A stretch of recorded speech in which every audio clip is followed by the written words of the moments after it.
It's important to get to know the zoom tools in order to be able to navigate around your drawing effectively and efficiently. Dynaescape has 7 zoom tools. 6 of them are actual zoom tools. One of them is actually a scroll tool. So let's go through each one of them quickly. The very first zoom tool is called Zoom Drawing Limits to Best Fit.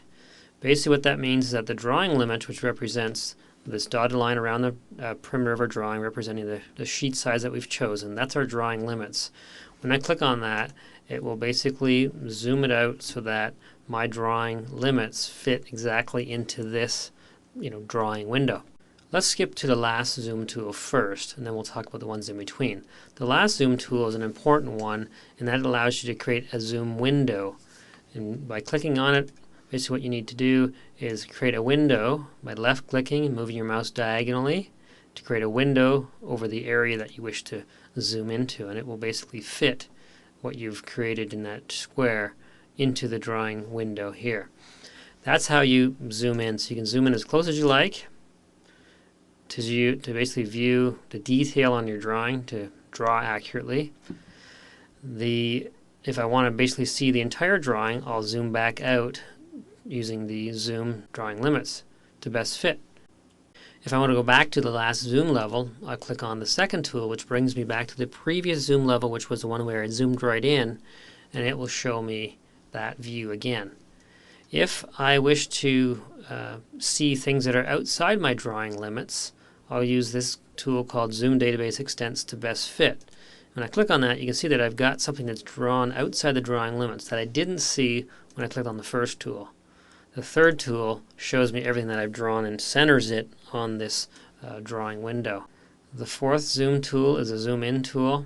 When I click on it, I need to click on the area that I wish to zoom into, and it'll zoom in a percentage at a time.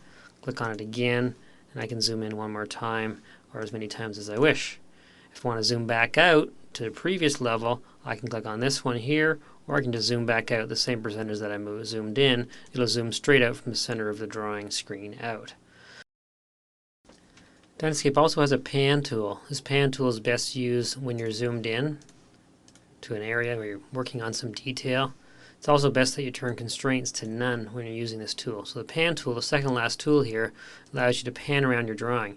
Basically what it wants you to do is click on a location that you wish to move the view to or from, and basically click on and it shows us just temporary elastic band or line, and it basically moves everything to that location. So I want to pull this and move this up into this area here. It'll basically pull the drawing view in that direction that I'm pulling it. So it'll help you navigate around your drawing when you're in nice and close working on detail. At this point, it's also important to know a little bit about modes. Basically what modes are toggles that turn groups of layers on or off to show certain things. And early in the game, most people click on modes by accident. Here's our layer list, here's our modes list.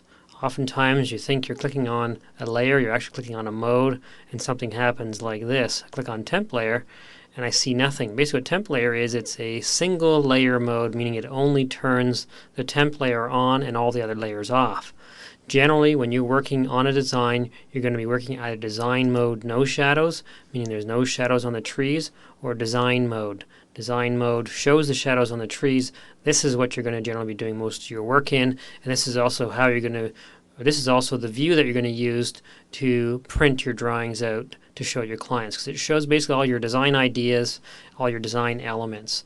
Some other examples of some other modes are the perennials mode, basically just turns the perennials on. Shrubs mode just turns the shrubs on. We're going to use that when we're using our clustering tool for grouping. Then we got our trees mode and our rocks mode. Dimension mode, we're going to talk about how to create a dimension plan with this. It basically turns off all the detail, giving you room to put dimensions and things like that on your drawing for your crews.